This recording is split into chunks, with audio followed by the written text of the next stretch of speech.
Assalamualaikum warahmatullahi wabarakatuh. Apa kabar semuanya? Perkenalkan, nama Ibu Elda Teresia dari Program Studi Pendidikan Guru Sekolah Dasar Universitas PGRI Palembang. Di sini Ibu akan mengajak kalian jalan-jalan di seputaran aliran Sungai Musi sambil belajar mengenai kegunaan dan siklus air berbasis kearifan lokal. Ikuti terus perjalanan Ibu ya. Nah, sekarang Ibu jalan-jalannya naik motor nih. Jangan lupa pakai helm ya, biar anak-anak Ibu selamat di perjalanan.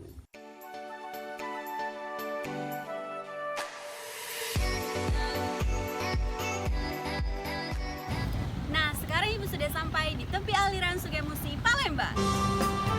Sungai Musi merupakan sungai yang terletak di Provinsi Sumatera Selatan. Sungai ini merupakan sungai yang terpanjang di Pulau Sumatera, dengan panjang mencapai 750 km. Sungai ini membelah kota Palembang menjadi dua bagian, yaitu seberang Hulu di bagian utara dan seberang Ilir di bagian selatan. Dan yang menghubungkannya adalah Jembatan Ampera sebagai ikon kota Palembang. Sejak zaman Kerajaan Sriwijaya hingga sekarang ini, Sungai Musi menjadi salah satu pusat transportasi bagi warga sekitar. Tidak hanya itu saja loh, masih banyak kegiatan lainnya yang ada di sekitaran Sungai Musi. Dari mulai sebagai tempat wisata sampai kegiatan rumah tangga. Wah, ternyata pagi-pagi begini sudah banyak ya aktivitas warga yang ada di sekitaran Sungai Musi Palembang. Seperti yang di belakang saya ini yuk, dia ada bapak-bapak yang sedang menunggu penumpang di atas perahu kateknya. Ayo anak-anak, kita tanya-tanya bapaknya yuk. Pak, boleh nanya-nanya sebentar nggak Pak seputaran perahu ini? Boleh. Kira-kira nama Bapak siapa Pak? Nama saya Zainal. Sudah berapa lama kira-kira Bapak mengendarai perahu ini? Tarif untuk penumpang itu berapa Pak? Oh, ini bukan penumpang. Ini angkutan barang. Kelapa, pisang. Tapi ada juga ya Pak perahu-perahu penumpang? Ada, namanya perahu-perahu penumpang yang kecil. Tek kayak gitu. Biasanya kemana Pak? Ke Pulau Kemarau bisa Pak ya? Bisa, itu ada. GKB juga bisa ya Pak? Bisa. Kan Pak 2 tahun ini tuh kita udah tahu Pak ini apa namanya dunia ini tuh sedang nggak baik gitu Pak Iya. karena COVID ini. Ada nggak Pak kira-kira pengaruhnya sama kehidupan di sini? Banyak. Ngaruh sekali ya Pak? Ngaruh sekali. Iya. Menurun atau seperti apa? Oh iya jelas. Pendapatnya jauh. Menurun sekali ya Pak? Iya. Terima kasih ya Pak. Oh iya, sama-sama. Kalau kita naik perahu ketek tadi, kira-kira seperti inilah saat kita melewati Jembatan Ampera.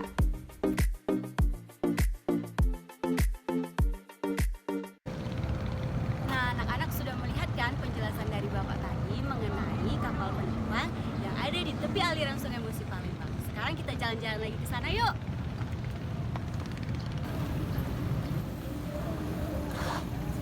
Wah, lihat tuh di sana anak-anak banyak tumbuhan enceng gondok ya.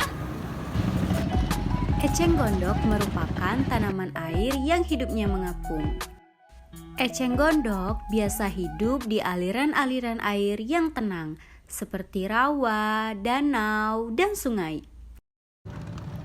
Wah, ternyata di Sungai Musi ini tempat hidupnya enceng gondok juga ya. Tidak hanya sebagai tempat enceng gondok loh, ternyata air juga membantu proses fotosintesis tumbuhan yang ada di sekitar sungai. Proses fotosintesis adalah proses pembuatan atau pembentukan makanan yang dilakukan oleh tumbuhan, terutama tumbuhan yang mengandung zat hijau daun atau klorofil dengan bantuan sinar matahari. Air membantu melembabkan tumbuhan agar tidak layu. Air diserap oleh akar tumbuhan lalu dialirkan ke daun tempat melakukan fotosintesis. Maka dari itu, air mempunyai peran penting dalam proses fotosintesis. Wah, lihat di sana ada anak-anak kecil yang lagi mandi di tepi sungai. Dek, lagi ngapain? Mandi.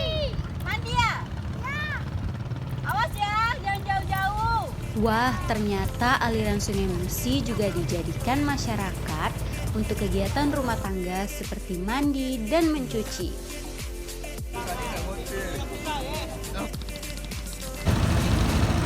Nah, di tepi aliran Sungai Musi ini juga ibu menemukan ada masyarakat sedang mencari ikan dengan cara memancing. Aliran Sungai Musi juga dimanfaatkan oleh masyarakat untuk mencari ikan dengan cara memancing.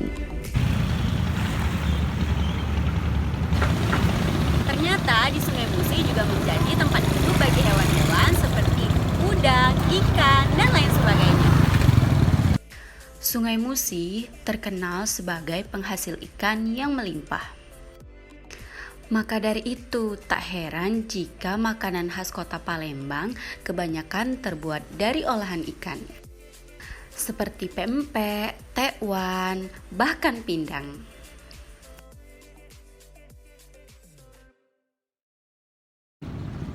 Agar proses kehidupan tetap terjaga, kita harus terus melestarikan alam dan menjaga lingkungan. Dengan cara tidak membuang sampah ke sungai, tidak membuang limbah-limbah pabrik, menanam pohon, dan mengadakan reboisasi.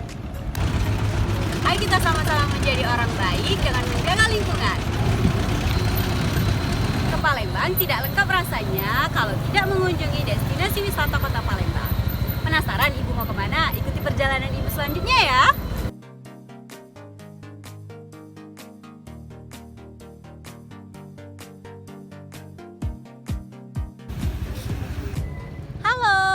Udah tahu belum ibu sekarang sudah di mana? Ibu sekarang sudah berada di Benteng Kuto Besak. Benteng Kuto Besak merupakan salah satu tempat bersejarah yang ada di kota Palembang, yang terletak di pinggiran Sungai Musi, Palembang.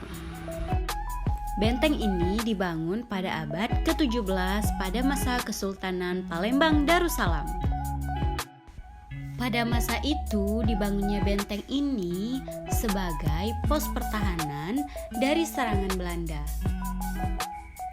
Dan tak lupa juga anak-anak juga bisa berwisata ke Pulau Kemarau. Dan yang selanjutnya adalah Kampung Kapitan. Kampung Kapitan merupakan salah satu tempat bersejarah bagi warga masyarakat Tionghoa.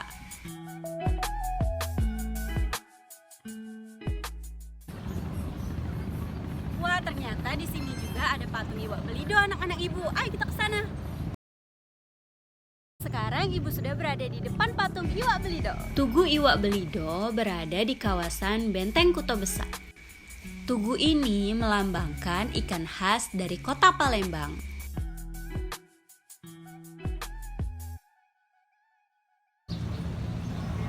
Berhubung hari ini panas, kita cari minum dulu yuk. Nah, di sana ada yang jual minum.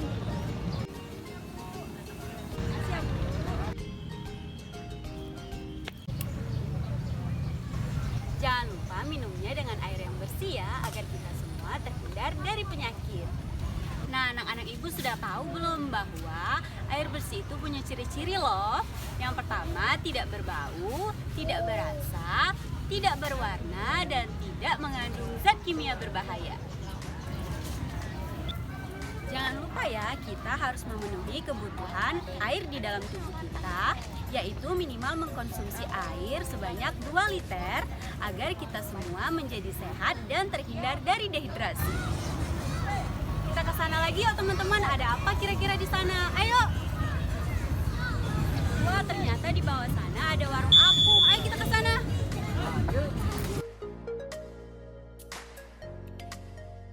Wah, ternyata di dalam warung apung ini rame loh.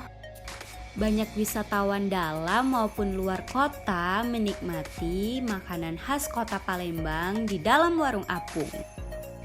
Tentunya dengan sensasi makan yang berbeda, yaitu makan di atas kapal sambil menikmati ikon kota Palembang, yaitu Jembatan Ampera. Nah, sekarang ibu sedang berada di tepi aliran Sungai Musi Palembang, tepatnya di Benteng Kuto Besak. Tetapi alirannya cukup deras nih, mungkin karena lagi pasang ya. Tapi tahu nggak anak-anak ibu kalau di bumi itu air selalu tersedia. Semua Semuanya terjadi karena adanya siklus air. Jumlah air di bumi dari dulu hingga sekarang tidak berubah. Semua karena adanya siklus air.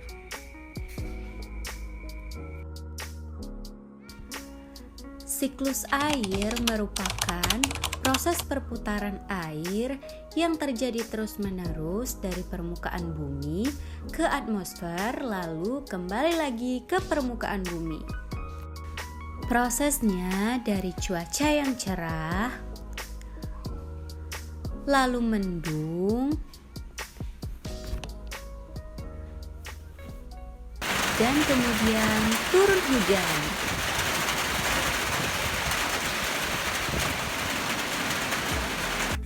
Proses singkatnya adalah air menguap menjadi awan karena sinar matahari, lalu awan menurunkan hujan ke permukaan bumi. Siklus ini terjadi terus-menerus. Prosesnya meliputi penguapan yaitu evaporasi, yang kedua adalah transpirasi yaitu penguapan dari tumbuhan, yang ketiga ada kondensasi yaitu pengembunan, dan yang keempat adalah hujan yaitu presipitasi. Evaporasi adalah proses penguapan air di laut atau sungai yang diakibatkan oleh sinar matahari.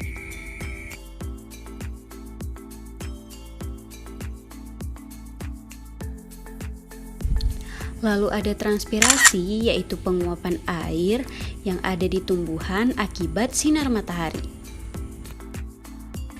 Dan jika air dan tumbuhan menguap secara bersamaan, maka disebut dengan evotranspirasi.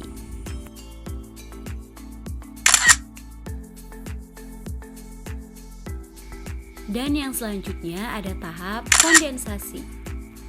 Kondensasi adalah proses perubahan wujud uap air menjadi titik-titik air akibat adanya perubahan temperatur udara.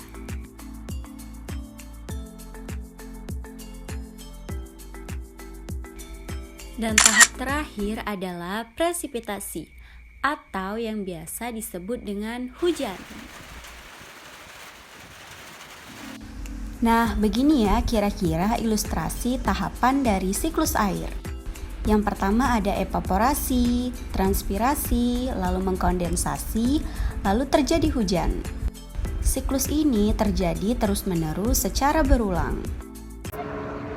Siklus air terbagi menjadi 3, yaitu siklus air pendek, siklus air sedang, dan siklus air panjang. Yang pertama ada siklus air pendek. Siklus air pendek terjadi apabila air hujan turun langsung ke permukaan air laut atau air sungai.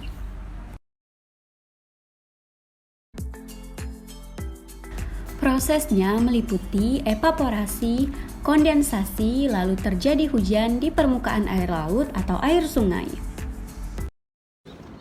Yang kedua ada siklus air sedang.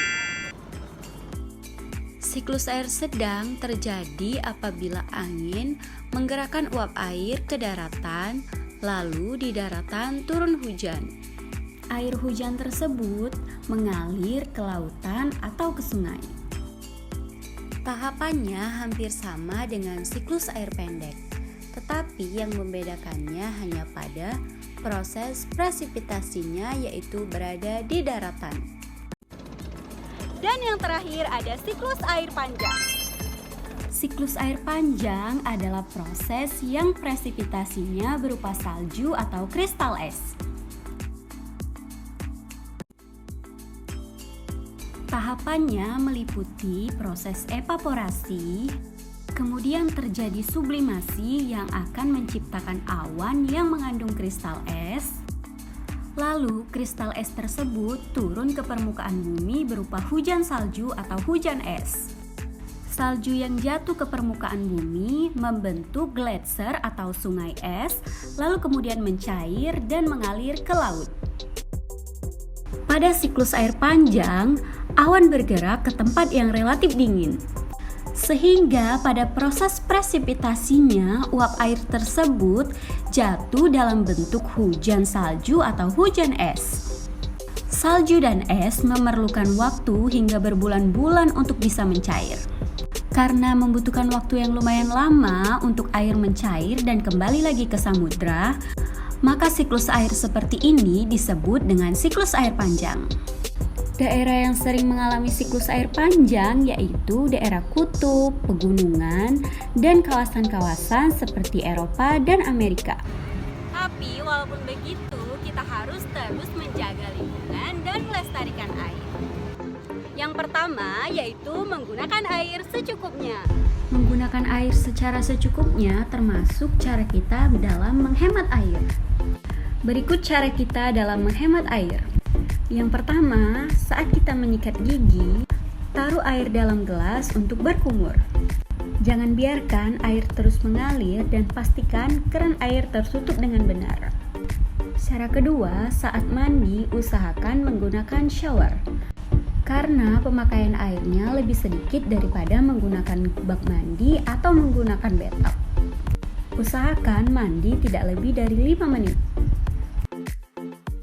Yang ketiga, pastikan cucian baju ibumu penuh karena air yang digunakan untuk mencuci semua baju sama dengan mencuci satu baju.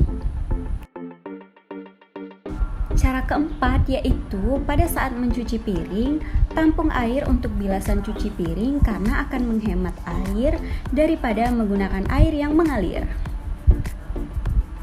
Cara menghemat air selanjutnya yaitu menggunakan pupuk kompos agar tanah dapat menyimpan air lebih lama. Kita juga bisa menggunakan lap dan ember untuk mencuci sepeda agar dapat menghemat air.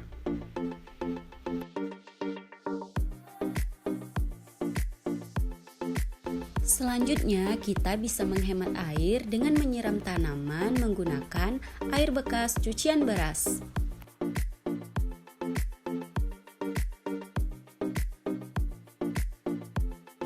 Dan yang terakhir yaitu kita bisa menyiram halaman yang berdebu dengan menggunakan air bekas cucian baju.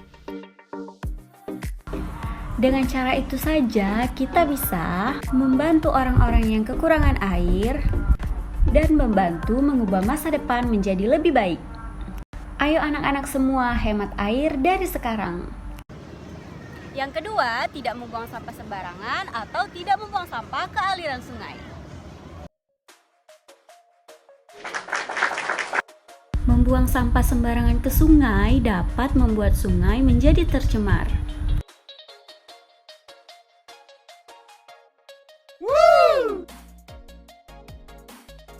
Akibat air sungai menjadi tercemar, maka ekosistem yang ada di sungai menjadi terganggu dan masyarakat juga kekurangan air bersih. Yang ketiga, kita harus menjaga lingkungan dengan mengadakan reboisasi atau tidak menebang pohon secara sembarangan karena dapat mengakibatkan bencana alam seperti tanah longsor dan banjir. Karena pohon-pohon di sekitar sungai atau tumbuhan di sekitar sungai merupakan sumber dari resapan air. Contohnya, pada musim kemarau kita semua kekurangan sumber air bersih. Hal ini diakibatkan oleh beberapa faktor, seperti penebangan pohon secara liar dan pengurangan daerah resapan air. Wah, sudah sore nih, saatnya kita pulang ya. Gimana anak-anak, seru nggak perjalanan hari ini? Yaitu jalan-jalan sambil belajar. Sekian jalan-jalan sambil belajar hari ini ya anak-anak. Jangan lupa anak-anak harus terus belajar. Sampai bertemu kembali. Dadah!